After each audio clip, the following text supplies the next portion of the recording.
past that like table. Okay. I would imagine. I don't know. Yeah.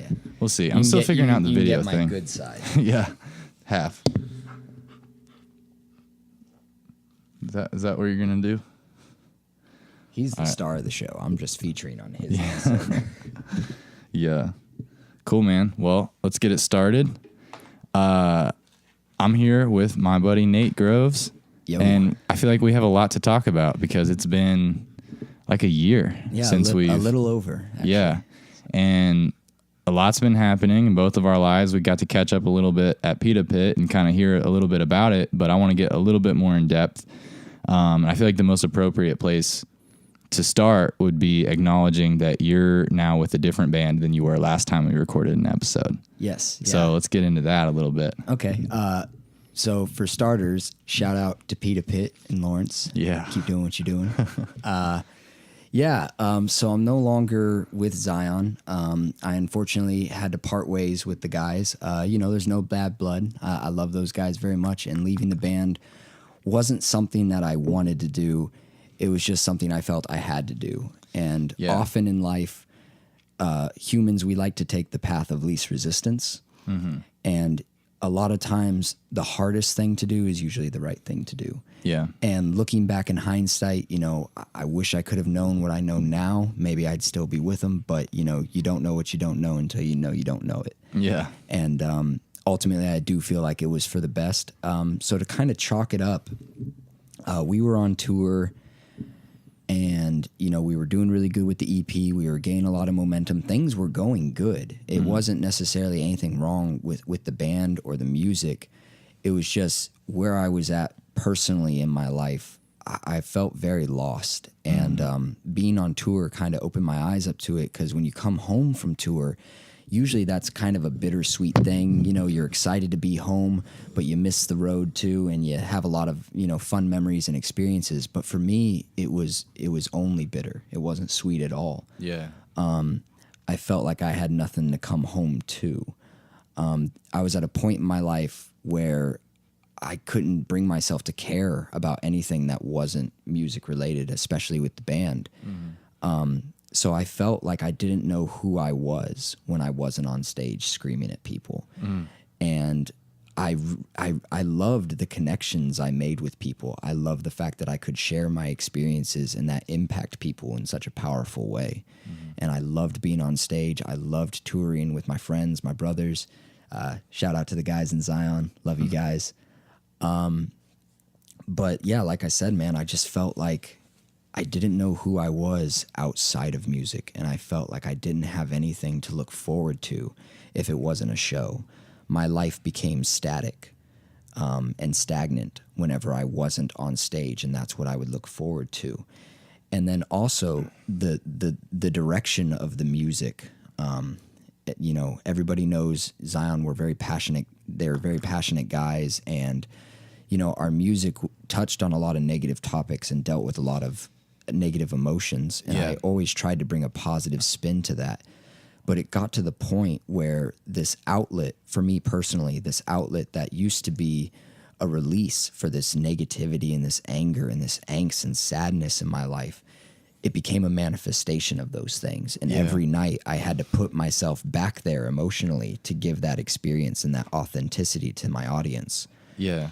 And it really hurt me that people related more so to the negative aspect of the music than more so the message of positivity that I was trying to push behind that. Mm-hmm. So I came to a point where, I told you at lunch, it was kind of the metaphor of like being in a relationship. If you don't know how to be happy outside of a relationship, then you really have no business being in one. Yeah. I had no clue how to be happy or content in my life if I wasn't screaming my heart out on stage. And it was taking a toll on me. And it was taking a toll on my relationships outside of the band as well. Yeah. So, after a lot of hard thought, I meditated on it for a long time. I came to the decision that I had to leave the band. Yeah. Because it's not, like I said, it wasn't something that I wanted to do. It was something I felt like I had to do. And in the long run, I had a choice. I could either stay where I was unhappy and lose these relationships that I had built with these people, particularly my bandmates, or I could do the hard thing, cut my losses, walk away, and do what I had to do for me so I could save those relationships. Yeah. And it was really hard when I had to sit down with the guys and say, hey guys, I have to leave the band. And at first it was, why, what can we do? And I was like, guys, it's not a circumstantial thing. I'm not happy with who I am when I'm not on stage, and I don't want that to become a facade. I want that to be real, and I have to be honest with myself and do the hard thing. And as soon as I was out of the band, and and Zion had other vocalists trying out and stuff, I felt a weight lift off my shoulders that I was no longer holding them back simply because I myself was lost. Yeah. So music had become such a huge part of my life, I felt like it was all I had. So I had to leave to build myself back up and build a life that I could sustain outside of music so I could actually more honestly give myself to that outlet. Yeah. Dude, I feel like it definitely takes a certain amount of maturity to kind of recognize whenever you're in a position where it's not as fitting as it could be, or it's not like something's off, Like, I feel like I kind of didn't do that with my last band. Like, I held on for as long as I could, even past the time where it was like healthy, most likely, to like continue like holding on to this thing. And like, maybe that is kind of part of the reason, like, there are a few guys in that band I don't talk to as much anymore, and things are kind of, there's still like a little bit of that awkward energy. So I feel like what you did was kind of like stop that before it got to that point, and just decide, like, kind of had the foresight to know, like, if we continue down this road, then it's gonna get darker, and it's gonna get less satisfying for all of us, and then that can affect your creativity and your art and the whole kind of projection of where you go with that. So yeah, exactly, man. I mean, you said it better than I did. So so you're in a new band now, though, or you're getting some projects going. They're kind of in the beginning stages, it seems like, but Spiritwaker, that's a new thing going on that's killing it. You put out a new single, right? Yes. So Spiritwaker, formerly known as Spirit, we recently had a name change as well as some lineup changes. But we did just release our first single. It's called Pretender. You can check it out on Spotify.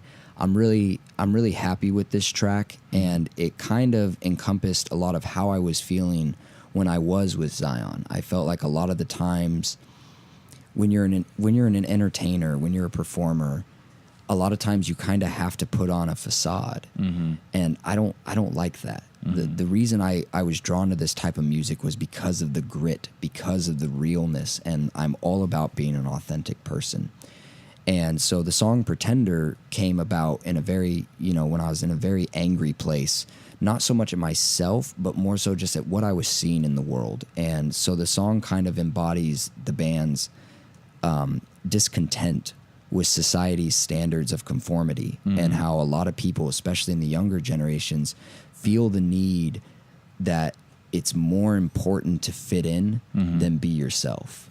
Yeah. And so you end up being a pretender, and you can only pretend for so long until you forget who you really are. And so that's kind of what that song is about. And I feel like it really, really embodied what I was going through at the time. And it was only once I was able to remove myself from that situation that I was able to kind of gain clarity on that. And then so I have Spiritwaker going on. That's kind of my main thing right now. I also have another group that I've been jamming with and writing songs with. It's a little too early now for me to announce anything. Yeah. But it's really heavy, and I really like it. So even heavier than what you're used to. Even heavier. Yeah. And so I like that I now kind of have that polarity in my writing, where with Spiritwaker I can focus more on the melodic side of things and being a more positive outlet and trying to influence the scene and those around me. And then this other band is more so for me to embrace my shadow side, because you have to acknowledge both sides of the coin. Light implies black, yin implies yang. And whenever you repress one, there's an imbalance, and that imbalance is where that chaos and that self-destruction can come from. So it's me just kind of trying to balance myself out. Yeah. And then that's important. for sure. Yeah. And then something else I also didn't get to tell you about. I also have in works a little solo project that I've been working on that is completely different from anything I've done before. Because I've established myself as a metal vocalist and as a screamer and stuff, and I really enjoy that, and I'll be screaming until my lungs don't let me anymore. But this solo stuff I'm working on, I'm collabing with some session musicians and things like that to put together beats and things. But it's actually more of like a R&B kind of soul feel to it. Yeah, and so I really like that. One of my biggest influences right now is Frank Ocean. And so that's kind of the sound that I'm going towards. Still very much my own. And I want to work with many different musicians, so each track is completely different. But that's just something I want to do on my own time, to where I'm not bound to a group. Because I love being in a band. There's something magical about being in a group of guys where you collaborate and work together, and together you achieve something that none of you could do on your own. Yeah. But at the same time, I don't want to ever limit myself. I always love challenging myself. And so me, getting in front of a microphone without a band behind me and singing about my feelings instead of yelling about them is a totally new ball game, and I really love it, and it's keeping me on my toes. That's cool, man. Be on the lookout for that. Yeah, in the first episode we did together, you mentioned how you kind of internalized some of those feelings about your singing voice because of a comment somebody made to you. Yeah. And so this has got to be like stepping out of your comfort zone quite a bit too. Like, probably been a while since you tried to sing in front of other people and try to work on that side of your vocals. So that's cool, man. That's cool to hear. Like, I mean, I think that's important too. Like you're talking about, this idea of the light and the darkness and kind of exploring both.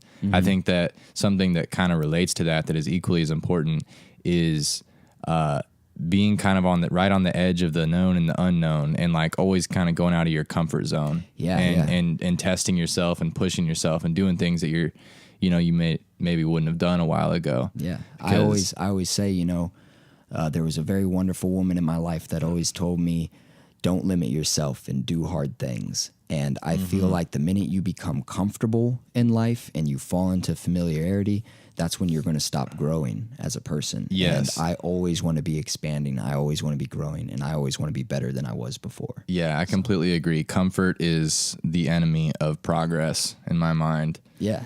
I mean, there's a balance. You don't want to be in total discomfort all the time, because then there's no ease. Yeah. And you fall into a state of dis-ease or disease, and that's when it starts to affect your health. Yeah. So it's always good to have that balance, but my happy medium is more so on the side of discomfort and constant stride, because that's where I find my greatest moments are in my moments of defeat. And when I'm broken, that's when I have the opportunity to build myself back up. And that's when you make the best art. Yeah, there's no doubt about that. Sure. That's such an old story that you hear, like this idea of the starving artist, and like how it's very true with comedians, like stand-ups especially, but some of the greatest art ever made comes out of some of the darkest places, and it's like a way to heal those wounds. It's a way to show people the way out of those places, which is something that I feel like capture in a lot of your music, because that's kind of always been one of your kind of running points, is like, yes, these things are dark, they're scary, like they're hard to deal with, and that's why I'm making dark, scary music that is intense and full of this energy, but the songs sort of offer a solution, or sort of hint towards a solution for how to get out of those places. Yeah, or at the very least a shift in perspective, and that gives you a new outlook on life as well, because without the rain you wouldn't have a rainbow, and without the darkness we wouldn't see the stars at night. So like I said, dark implies light, and you can't have one without the other, so embrace both sides. That's cool, man.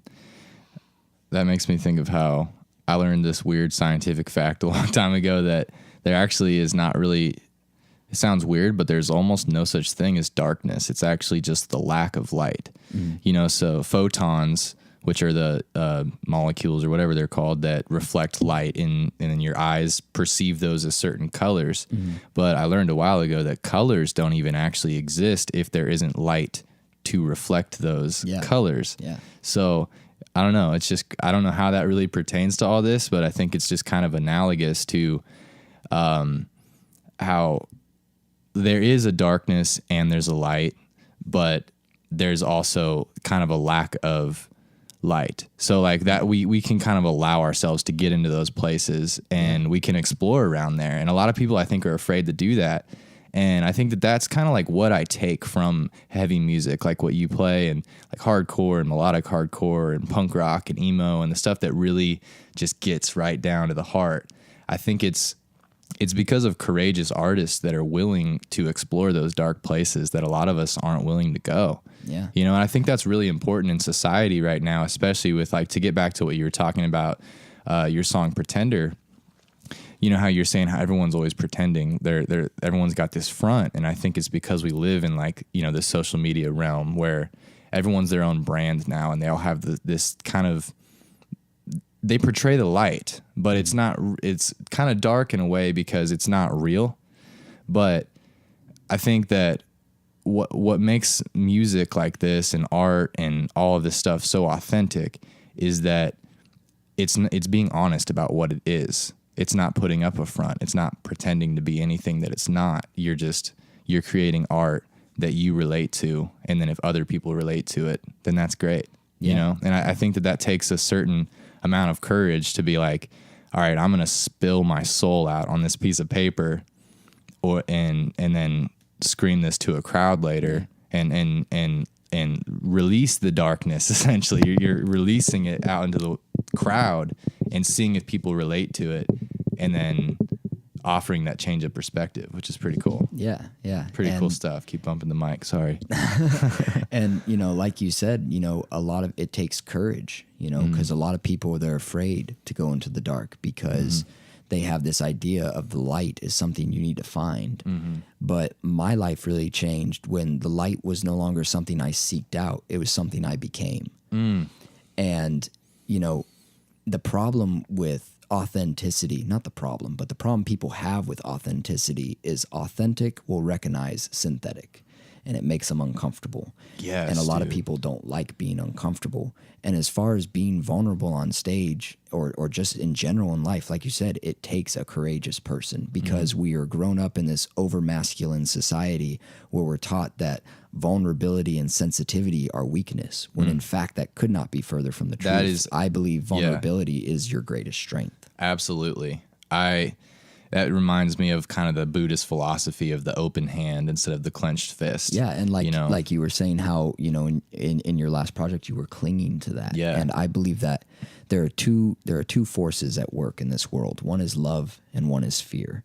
Fear is what causes us to cling to things, that fear of loss. Yeah. But it's only once we give into love and hold the things that we cherish with an open hand that we can truly appreciate what we have. Yes, dude. I couldn't agree more. And I feel like I've been learning that kind of firsthand over the past year, just with, you know, losing the band. Because, like, I know it's been a year, and I know I've mentioned it on this podcast probably way more than anybody wants to hear about a band breaking up. But like, it has been hard. Like, it's restarting.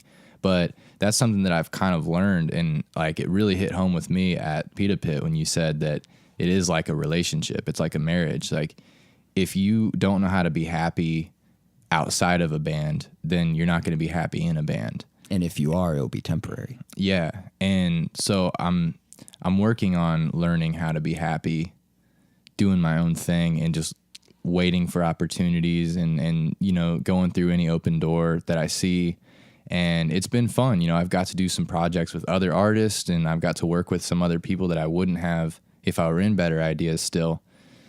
But man, it's hard. You know, it's hard to let go of something that you identify with. Yeah. Because it's hard not to take the things about you. Like, I'm the guy in a band. I'm the screamer. I'm the vocalist. I'm the drummer. I'm like, and then that's you. That becomes who you are at that point. Yeah. And it's really hard to let go of that because you don't know, like, am I going to be that person that people, you know, think is cool, or are they going to think less of me because this thing failed, essentially? And that's something that's pretty difficult to let go of. But I think it's true. You have to learn how to kind of find your own way, especially with music. Like, if what you're doing depends on everyone else in that project in order for it to happen, then that's just such a difficult thing to navigate, because everyone's got different ideas and different beliefs and different ways that they want to go. So it's like, how do you get a project or a group to where everyone just brings their best forth? You know, they're the best thing, what they can offer to make that project a collective thing. And that's kind of what I've been trying to figure out for a while. Yeah, and relationships in bands. A lot of people, a lot of young musicians that I've worked with and that I've seen, you know, secondhand, a lot of times that relationship is based around this idea of serving this entity that is the band. And you lose sight of the band is those people in the room with you. Yeah, your friends, and man. when you make that band your one and only priority and you start falling short in other areas of your life, you're no longer in a position where you can give your all to that band. And so that's why I always say, instead of striving for the things that you want, stride for what you already have. And mend those relationships and cherish those relationships. Because if someone in the room isn't at 100% in their personal life, they're not going to be able to bring that to the table. Yeah. So it's more important to make sure that you see each other as people first and then musicians. So. Yeah, man, this whole conversation also makes me think of the quote, you know, if you love something, let it go. And it's kind of the same concept I feel like we've been hovering over for a bit. And that's just like, yeah, if you're in a project or if you're in a relationship or any situation in life and you feel like you're holding on to it because you love it, then let go and see what happens. Because the only reason not to let go is fear. Yeah, you know? Exactly. And like you said, I've been wrestling with this a lot for a long time. And I think that almost everything, I've said this on the podcast before, like once before, but I think that you hit on it earlier, that everything comes from a place of either fear or love. I really don't know if any action or belief or thought can arise from anything outside of those two things. And the more I've been thinking about that lately, I've been trying to pay attention to myself. Like, okay, when I react to something, is that out of a place of fear or love? And like, it's a powerful thing, because I think that is what sort of like a spiritual journey is all about, is analyzing yourself and the ego, or, you know, and being able to make that differentiation of like, okay, that was an egoic desire or reaction to that, or it was fear, you know? And I think that fear is the game of the ego. Yeah. At least that's what I've been learning, is that anytime you're afraid, it's most likely to protect yourself from something. But you got to ask yourself, what are you trying to protect yourself from at that point? Yeah, it's that fear-based mindset that this idea of survival comes from. But as humans and as, you know, infinite beings, we're not here to survive.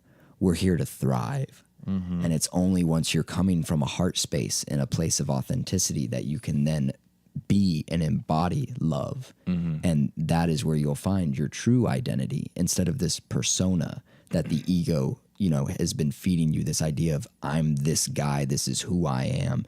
And then when you strip away those things, all of a sudden you don't know who you are. Yeah. And that's what I was faced with, was as soon as I stripped away those things that I had defined myself as for so long, I didn't know who I was. Yeah. And it was only once I admitted that I knew nothing that I then just began to start to learn everything. Yeah. So do you feel like, because, you know, we talked like a year ago, and I remember thinking like, man, we see eye to eye on so many things. Like, we have a lot of probably varying and different beliefs, but then I feel like we have a lot of common ground. And so it seemed to me like you'd already been doing a lot of the work, you know, at that point when we had met. But now it seems like you've kind of got this new energy about you. Like you have, like you seem different in a way. And I wonder, did you go through some form of transformation because of all this? Like, is this like an ego death, you know? Like, did you kind of have that like revitalization of that kind of spiritual part of yourself at some point? Because it seems like you said while we were eating, like you hit a low. Yeah. And for most people, that is the most humbling thing that can happen, because then you, like you said, you have to admit that you don't know. And then that's kind of the first step to knowing what to do to get out of that. And so like, what was it, I guess, that helped you out of that? Or do you think that it was a transformation? No, it was absolutely a transformation. You know, who I am in my heart has never changed. I've always had this drive for love and compassion that has always pushed me forward. And when people ask me what I feel is my strongest trait, I always say my resilience, because I've been broken and I've been beaten down more times than I'd like to admit. But it's in those moments that I find my greatest strength, and I always persist. So, you know, I definitely hit a low after I left Zion, because I no longer had that outlet. Music had been my only cathartic way of really expressing myself and processing deep emotions and things that I had repressed. So when I no longer had music, a lot of those things came to the surface and started to manifest themselves in other areas in my life. And, you know, I was in a very loving relationship with a girl when I was in Zion. And part of the way that relationship was going is what showed me that I wasn't happy outside of my band, and that it was weighing on her as well as me. Yeah. And we both knew it, but we didn't want to admit it because we wanted to hold on. We were afraid. And, you know, so shortly after I left Zion, it was about half a year or so, that relationship ended. And within a month, I had lost I had totaled my car, I had lost my job, I had lost my apartment, I had lost my partner, I had lost a friend very close to me as well. And for the first time in my life, I thought I knew what rock bottom was, and maybe I still don't. Hopefully I don't figure that out. But you know, I had a choice, and I have a very strong and amazing relationship with that girl and also with her father. And after everything ended, he spoke to me and he said, you know, Nathaniel, what's done is done and you can't change it. And, you know, there's a million and one things that I wish I could change. There's 100 things I wish I could say. But at the end of the day, the damage is done. And the only thing I really have to say to her is thank you for the way that you loved me. So he told me what's done is done and you can't change that. But now you're faced with a choice. And that choice is you can either let this situation be the worst thing that ever happened to you, or you can take this situation and make it the best thing that ever happened to you. And I chose the second because the first option wasn't going to work for me. Yeah. And so I knew that I wanted to improve myself and I wanted to be better. But the problem is when the person in need of improving is trying to do the improving, that's like a catch-22. You know, you're trying to pull yourself up by your own bootstraps. Yeah. So I had to let go of my ego. And I did kind of experience at one point what people call an ego death. But your ego never really dies. It's an important part of who you are, and it's there for a survival mechanism. Yeah, very true. And someone once told me the mind is a great servant, but a terrible master. And for too long, I had put my heart on the back burner and let my mind make all the decisions for me. And I found that it's about having a good balance between the two, of trusting your heart, but also listening to your head. And so I started from nothing, and I gave myself to a higher power and something bigger than me to help bring me back up and build me back up. And that's where my spiritual journey really began, because, you know, we talked last time we were together, you know, we kind of touched on religion and my relationship with that growing up in Christian families and stuff. And I'd been turned away from that for so long just because I don't like the idea of religion. I don't like this man-made device that's used to interpret divine intervention. So instead, I put all that to the wayside and I said, I want a personal relationship with my creator, whatever that may be. And I went out and I got lost in the woods, man. And I found myself out there. And, you know, I started to build myself back up and I said, okay, what are the things that are really important to me in this life? What are the things I need? What are the things I want? And I started to build myself back up. And, one of the biggest changes in my life has been my relationship with my ex's father. He owns a dojo that I train at. And so now martial arts has become a huge part of my life. And a big reason that the relationship ended was I was controlling. And that sense of control came from fear once again. And so I discovered that the reason I've always had this obsession with control, trying to control people, trying to control situations, trying to control the world around me, is because I was suffering from a lack of self-control. Anything outside of you, you have no control over. Any thought of control comes from an illusion. Once you accept that and then take full responsibility for your internal condition, you then stop externalizing your power. And when you let go of that, it's given back to you. Yeah. So it's like you're projecting these feelings and fears onto real life situations, and then they're affecting your real life, even though they're coming from within originally. Yeah. Yeah. So once I started my journey inward and learning the skill, and I call it a skill because like any skill, it requires practice, the practice of self-love. At some point, when we're born, when we're kids, when we're, still innocent, we do love ourselves fully and unconditionally. But somewhere along the line, through the domestication of society, we're broken down and taught that we're nothing. And everyone gives into, like I said, humans take the path of least resistance.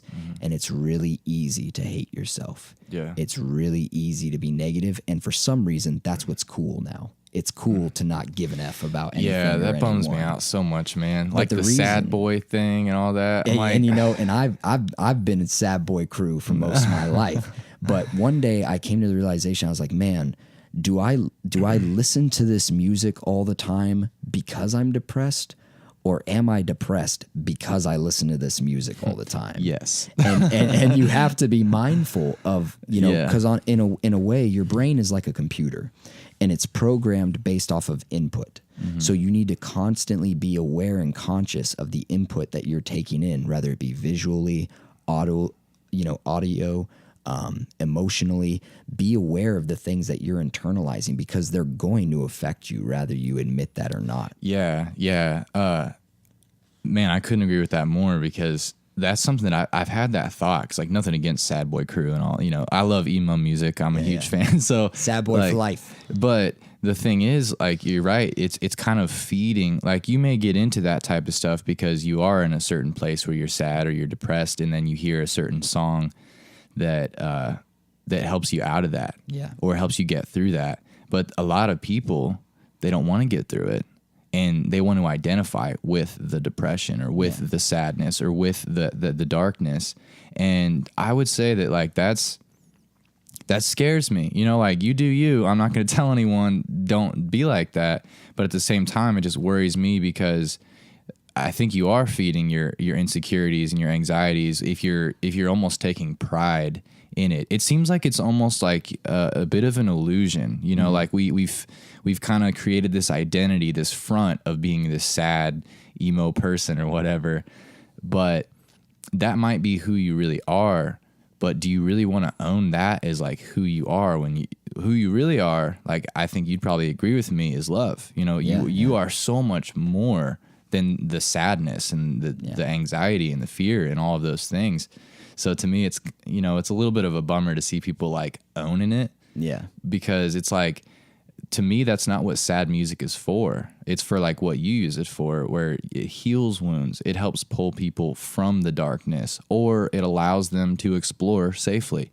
Like if you think about it in that way, like, maybe you're not a dark person. Maybe you don't have dark thoughts, but you listen to some like Job for Cowboy or something, you're gonna experience some dark, you're gonna explore that realm a little bit, and that's another way for it to be used. But I don't think it's something that you attach yourself to and say, okay, I want to stay here. I don't want to grow from this point. I think it's important to not be afraid of those feelings, because they are valid. It's part of the human experience. Yeah. But the whole point of reaching into the dark is to pull yourself out of it. Yeah. The problem is when people take that validation and start using it as a justification to stay there. Because like I said, it's easy to hate yourself. It's easy to be negative. It's much harder to put in the work and say, you know what? I am worth it. I am loved.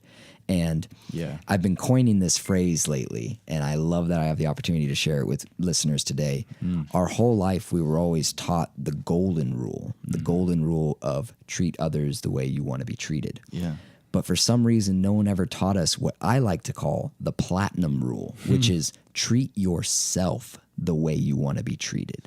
Yeah. Because that will set the standard for how other people will treat you. Because when someone treats you a certain way, you have three options. You can allow them to treat you that way. You can reinforce them treating you that way, or you can stop them treating you that way. And once you take responsibility for your internal condition, you no longer get to play the blame game. You no longer get to be the judge. You no longer get to be the victim. You instead have to take in stride the lessons you've learned. And it's okay to make mistakes. You know, my mom always told me, it's not a mistake if you learn from it. Yeah, so true. And yeah, man. So, you know, and I still definitely relate and kind of identify with, you know, sad music and angry music and things like that. But as long as you understand, don't stay there. Yeah. Because if you stay there, you lose sight of your true potential. Yeah. Because you can influence people to a certain degree with that kind of outlet and that kind of energy, but it's nothing. It's minuscule to the power that you have to influence people with positivity and love. Yeah, yeah. And something you said about, what was it? Oh, about how instead of the golden rule, treat yourself that way. Yeah. I think something magical that kind of happens when you start doing that I've noticed, especially from studying the Enneagram, which is like kind of a tool for reflection and learning about your own personality so you can relate to others. Something crazy that happens when you forgive yourself for all of your transgressions and you let yourself off the hook, you know. So what? You're financially unstable, you might be a little overweight, you might have some anxiety, some depression, you might have things that you hate about yourself. Forgive yourself for those things. And then you get to know yourself and you recognize your patterns, you recognize your reactions to things. And then what's kind of amazing about that is that not only do you develop the skill to treat others how they want to be treated, but you learn how to relate to people in a way that you can treat them how they want to be treated. Because that's something that I think is a little bit off. Like the golden rule is great, but not everyone wants to be treated the same way that you do. And so when you treat others the way you want to be treated, you know, what if you're a really talkative, loving person and you treat everyone like that, but you know, maybe someone's really shy and they don't know how to be, they don't want to be treated like that. Yeah. So it's like I feel like the more you get to know yourself and the more you do that inner work, the more you're able to sort of like humble yourself and get out of the way when you're around other people enough to where you can actually see them for who they are and meet them where they're at. Yeah. Because it's kind of that idea of, you know, you put the life mask on yourself first before you help other people.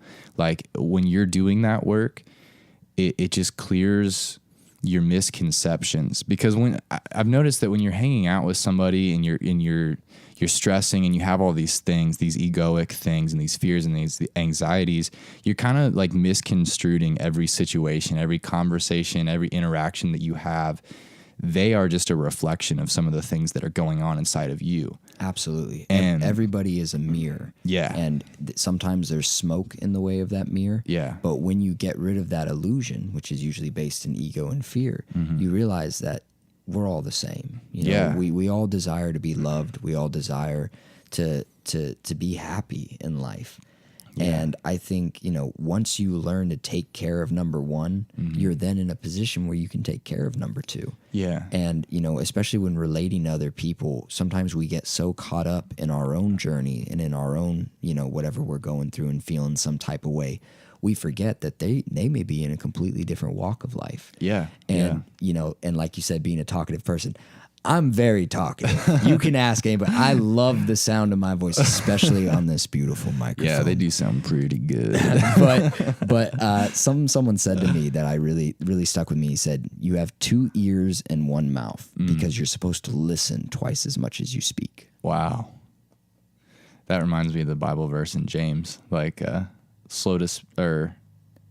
quick to listen, slow to speak. Yeah. It's kind of the same concept. And that's so true. And I feel like that comes, that skill. It's a skill. Like you said, it's a practice. It's a skill that you develop over time.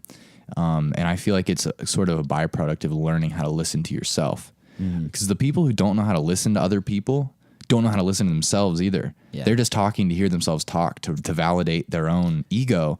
But it's like you said, their mind is in control, or their ego is in control, and it's the master at that point, because they're not really getting through. Like, what you're seeing is not even the real them, because they're unaware of the fact that every situation and every interaction that they're having is kind of being skewed by that need to self-validate and to be right and to be loved and to feel wanted.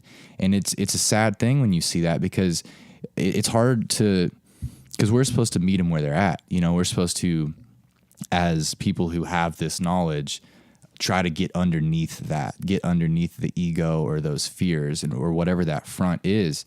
But it's hard not to literally meet them where they're at and get that ego also. Like when you meet somebody who's like a know-it-all, and it's really hard to sit there and want to be like, okay, tell me more. Ask them questions, you know, get to know them, let them be a know-it-all. And instead, a lot of the times I'll catch myself being like, no, you're wrong, or like try to teach them something, because I'm a bit of a know-it-all myself, to be honest. So it's hard, because that's something I struggle with, of like wanting to entertain a conversation, but you're not, it's like two egos talking to each other at that point, and you're not really getting to the meat of the conversation. And I feel like doing this work is kind of a way, a skill, a practice, to where you can learn to meet people where they truly are and get past that and have real, genuine connections with other people, and kind of see them for who they really are. Because, you know, that front is something that everybody has a little bit. Everyone has a little bit of a, you know, the shadow self, like what Freud calls it and all that. Like, we all have that, but there's nothing better in life than getting past that with somebody and like knowing, like, I know you for who you are, not that front that you put out, or not for your ego. It's a cool thing. And you know, a lot of people like to talk. Sometimes it's because they have so much to share, and they grew up in an environment where no one wanted to listen. So as soon as someone wants to listen, they'll talk their ear off. Yeah. And then there's other people where it's more of like kind of that nervous laughter thing, where they're talking because they're not comfortable with silence. Yeah. And a lot of human suffering, especially mental human suffering, comes from man's inability to sit alone in a room quietly. And a lot of that emotional strife comes from feeling like you constantly have to validate these feelings and you constantly have to explain yourself when you really don't have to. I mean, the problem with thoughts, everything in moderation, and a man who does nothing but think all the time has nothing to think about but thoughts. And something that I learned, you know, was, let's see, how do I put this? A lot of times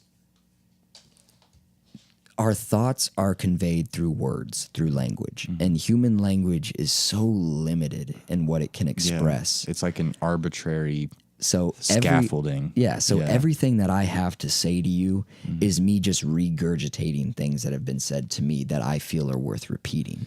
So the only thing original, the only thing authentic that I can bring to the table is the energy and the intention behind those words. And I think once you kind of see through that and you stop listening to what people are saying and more so watch their behavior and feel their energy, that's when you can start breaking down those walls and actually get to know people.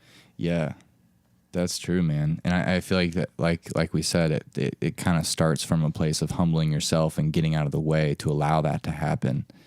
And it's such a cool thing when it does, man. It's cool. Yeah. This is the hard work. You know, I don't get to talk about this a lot with other people because I ain't got time for small talk, man. I'm here to dive deep. Dude, I love it, man. I totally love it because you don't do this in real life. And that's like something that I've learned. And a few episodes ago, I had somebody asked me like, you know, like, what do you like about podcasting? And that's one of the things is that we're sitting on a couch wearing headphones right now, focused on nothing other than this conversation. And you take so much away from it. Dude, we can move this couch or this table a little bit too. Yeah. Get cozy, man. Get cozy. I love these arms. This is awesome. Yeah, they're great.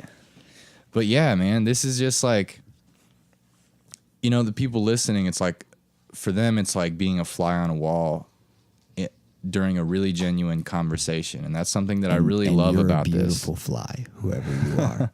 Absolutely. And that's what I love about it. But to bring it to what we're talking about, I feel like that's something the world is lacking is like real transparent conversation. Because like right now we're sitting here, we're orchestrating this. Yes, we know other people are going to listen to it. We know people are going to watch it. But we're trying to be as unfiltered and as sincere as possible. And we're really listening to what the other person is saying. And it's just it's like exhilarating to me because you don't get that in real life. Yeah. And I feel like it's just a part of people's life that is missing, you know, like, because we live in this world where everything is so stimulated. We have so many things going on. How often do people just slow down and have a genuine conversation, like really get to know somebody? Like, yeah, it just doesn't happen that much. One of my favorite acronyms of late is HOT. I like having hot conversations, being humble, open, and transparent. Heck yeah, I like that acronym. Yeah. Humble, open, and transparent. Absolutely. Those are all very admirable characteristics. So I was going to ask you, because we haven't really talked about fighting much or mixed martial arts. Yeah, okay. So I told you before we started this, the three things, and this goes to anyone who ever talks to me, the three things I never get tired talking about is music, martial arts, and veganism, like health, fitness, wellness, all that. Yeah. Wound up into one. Yeah. So fire away, man. Yeah. Well, something I was thinking about when we were talking. Ooh, don't let me forget to ask about minimalism later too. Oh yes, like, absolutely. I feel like it's gonna be hard to cram this into like around an hour, but I'm not worried about it. What I was gonna ask you while we were eating lunch or dinner is, because we were talking about music at first, and then you were talking about how important kind of like struggling is, and then how mixed martial arts kind of filled this like void, and kind of, I imagine, is very humbling in a way, because absolutely, you know, if you're not, you know, your level, you know where you sit in martial arts. And so I'm wondering if you think there are any ways that music and martial arts are the same. For me, they're very much the same. For me, I'm all about self-expression, and it's easy to express yourself. What's difficult is to express yourself honestly, and to do so with emotional content. So music has been a way for me to express myself emotionally. And martial arts came into my life and gave me a way to express myself physically. And that was really a beautiful thing, you know, because it's so much more than just knowing how to fight. I believe everybody should know how to defend themselves. Self-defense is very important. It's important to be comfortable and confident in your skin and in your abilities. That way you're not living a life of fear. Yeah. I train to defend my life and the life of those I love. But what I gain from it is so much more than that. The self-discipline that's come into my life, I learned that self-love is self-discipline. Loving yourself enough to say no, loving yourself enough to say yes, and loving yourself enough to put in the work. And there's nothing quite as humbling as being punched in the face several times. Yes, man. That's probably one of the truest statements ever said, is like, if you need to be humbled, just get the living crap kicked out of you, man. Yeah. Because that really just shows you that you're a mortal man, just like everybody else. Yeah. And so, yeah, man, I mean, and I recently, I've started teaching. So I've been training for a little over a year, and now I'm starting to teach. And, you know, when you start teaching, you usually start with kids. Yeah. And for me, that was nerve-wracking. Yeah. I don't have the patience for myself, let alone a 6-year-old that doesn't want to be here in the first place. Yeah.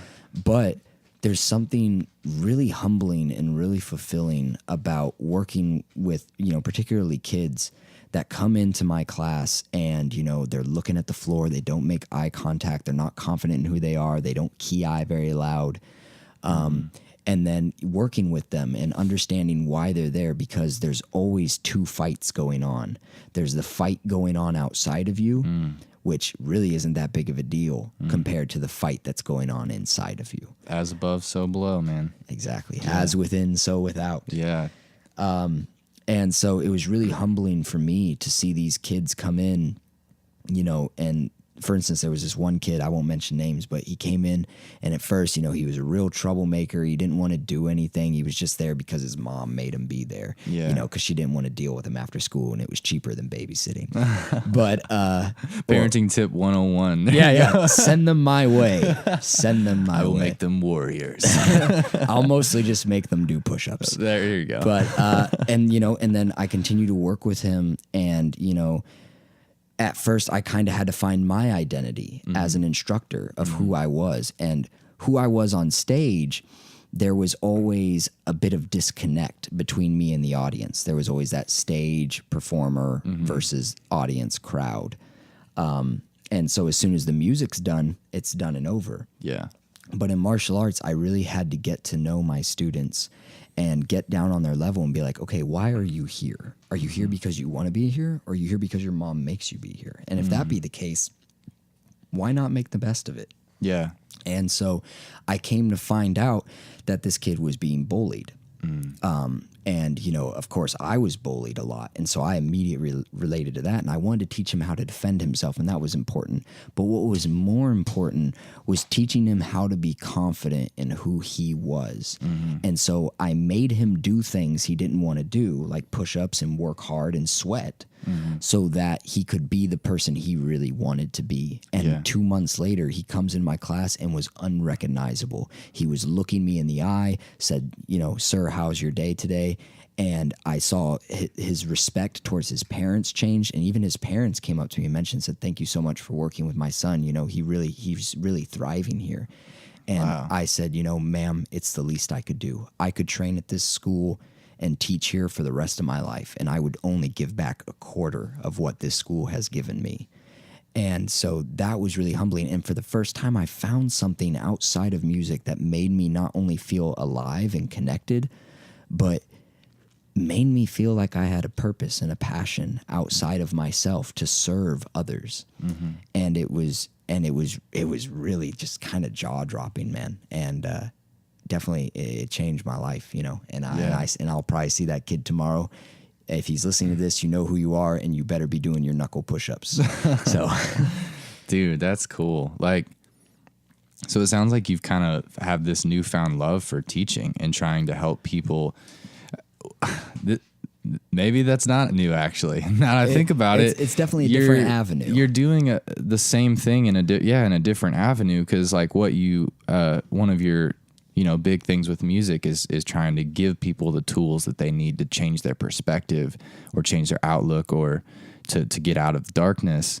And so you've acquired these new skills by training in mixed martial arts, and then you're just doing the same thing with it, where you're going to a class of kids and giving them the tools that they need to be confident and to get out of the darkness and to maybe fend off some bullies. Yeah. And that's cool, man.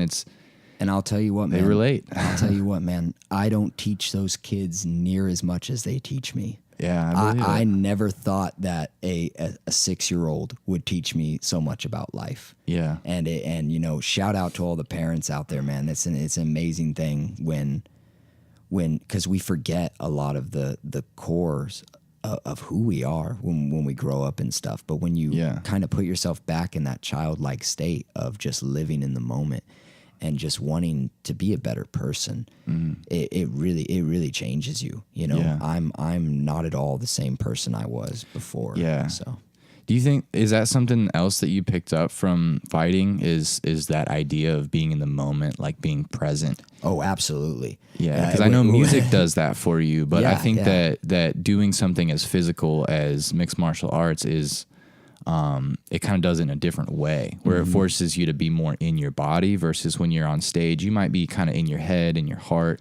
There's kind of a lot of different ways that you can go about it. But then with fighting, it's pretty much in your body. You're going based off muscle memory and what you know up until this point. You don't have time to think in a fight. Yeah. So you're fully if you're thinking, present. You're losing. Yeah, exactly. So, but yeah, definitely, man. I mean, it's just that connection with body, mind, and spirit, The reason I fell in love with music, man, was it gave me an outlet to be authentic and be passionate. And when I'm on stage and when I'm playing, or even when I'm just at home writing, time ceased to exist, and I get lost in the music. And there'll be times when I'm training where I'm not even thinking at all. I'm just in that moment and I'm dedicated to what I'm doing. And man, the hard work really pays off, and you learn to love that pain in a way, because there's good pain and there's bad pain. And I switched out my unhealthy relationship with pain that was destructive and replaced it with a healthier relationship with pain that's constructive. And so now the whole point of beating someone down, if you do, it's to build them back up. And because we all beat ourselves up enough. So when you learn to kind of turn the camera around at the other person, and you really push someone else, it in turn comes back around and it pushes you. You know, my students make me want to be a better teacher every day. Who I am at that dojo, that's who I want to be. You know, when I'm walking through the street, I want to be that same person with that same passion and that same respect. And man, those relationships are some of the people at that dojo I'm closer to than anyone else in my life, and we don't really talk that much. We just beat each other up, and it's a beautiful thing. It really is. I feel like something that you notice a lot of the time, especially with people who are really big into mixed martial arts. And I did a little bit of training when I was younger, but it's been like years, you know, like, oh, cool, man. I'm after this, I can teach you some stuff. Yeah, I'd absolutely love that. But one thing I've noticed with people who are kind of at a place where you are, where you found beauty in the struggle, like beauty is in progress, and knowing that you're going to do a little bit better today than you did yesterday, and it's going to be hard, but you're going to feel good afterwards. And that's like the good struggle. You know, that's what you want. That's what everybody needs in their life. And something that you notice about the people that have kind of done that for a really long time is, you know, they might be a black belt, but they're the last people that would pick a fight. Exactly. Because fighting and humbling yourself, it does something to your ego, to where you don't have to prove that you can win a fight. Most of the time, you know, the real masters of any martial art are the last people to actually entertain a situation where there would be a fight. Because they've learned through doing the hard work every day that it actually did change a part of who they are inside. Not just they got stronger and they got better at fighting, but they learned why you should not fight. You know, I feel like that's a whole new level of like intuition, getting to that point. And it's something that I listen to like a lot of Joe Rogan and stuff like that. So I hear about fighting all the time in MMA, and I listen to a bunch of stuff related to that. And that's just something that I've noticed, is that usually the champions, the world champions, and not even just in fighting, but in most sports, especially physical sports, they're the most humble people you would ever meet, because they know how much work it takes and how little ego it takes to get to where they were. And it's pretty cool. I always say, you know, I always tell people, I'm training for the fight of my life. But I hope that fight never comes. I want to learn how to really hurt somebody, but I hope I never have to. And and I feel like you're in a place now where, you know, if that were to happen, it would be because you have to. You know, like you can even defend yourself from a place of love. You know, if someone is physically attacking you or abusing you, then you can stop that with love. You know, like that's something that Aubrey Marcus was talking about a long time ago, where he said, and this is probably a Hindu quote or something, but it's better to be a warrior in a garden than a gardener in a war. Exactly. I like that. I'm going to use that. And I think that is true, you know, even if you're not interested in, you know, like something as physical as fighting, to be a warrior. And, you know, because every great story, every great movie, every great book that you've ever heard or read, it's the hero's journey. It's the same story over and over again. You know, there's the main character with this idea that they want to live up to. They have to confront the darkness. They have to go on their journey. They have to embrace the darkness to defeat the dragon, where they can return home to ultimately find that what they were looking for the whole time was right in front of them, and they had everything they need. You know, it's Lion King, it's Harry Potter, it's every freaking story that you've ever heard. Yeah. And that's because that's our life. That's what we are, is we are the hero of our own life, and it's up to us to put ourselves in the position to struggle the right amount so that we become a warrior. Absolutely. Yeah, man. And I think that's a really important concept for a lot of people. It's just that idea of the hero archetype. Do you ever like play around with that at all? Have you ever heard stories? Absolutely. A lot of times in my writing, songs for me are stories. And I play the role of the narrator, and I'm always telling the story of this character. Sometimes it's me, sometimes it's other people in my life. And there's always the archetype of the role that they're playing, and then the plot and the struggle that they're faced with. And so my challenge as a music writer is to tell a story in a way that's captivating, that I can keep the listener's attention, but at the same time, they walk away with something. They either experience something, feel something, or learn something from that experience that I shared with them. Yeah. So, and you know, and my sensei, he always tells me, experience is knowledge and ability. You know, knowledge, ability, and experience. And so, you know, there was so much in my life that I thought I knew, and I didn't know at all. And like I said, yeah, man, it's very humbling. It's one of the most humbling art forms out there. I feel like everybody should take up martial arts in some form or another, not even necessarily self-defense, you know, but in a way that you're breaking down those barriers of what you're afraid of. Yeah. Because if you're afraid of getting hit, you're not going to get very far in life. And, you know, to quote Rocky, he always says, you know, it's not about how hard you can hit. It's about how hard you can get hit and keep going. Yeah. And that's what it taught me, man. And that's where my resilience is the thing that I'm most proud of. Yeah. You know, because whatever this world throws at me, I'll take it. And, you know, I may not walk out looking as pretty as I went in, but I'm going to walk out of there. Yeah. So. Dude, that's awesome. I feel like we should end it there. It's been an hour. All right. Cool, Next time man. we're going to talk about minimalism, though. Minimalism and veganism. Yeah, we'll get there. Cool, man. Dude, thanks for doing this. Yeah, man. It's been an honor. Always a pleasure being here. Thank you to all the listeners. I'm excited to come back, man. Yeah. Everyone go check out Spiritwaker on Bandcamp, Spotify, Facebook, all that. I'm not sure if we're on Bandcamp, but we're definitely on Spotify. Oh, you and Facebook. are? That's how I was listening to it. Oh, we are? Okay, cool. Yeah, man. We're on Bandcamp. Sweet. Yeah, and you can download it from there, too, so that'd be good. Awesome. Yeah, check it out. Cool. Thanks for doing this, man. Likewise, man. Always a pleasure.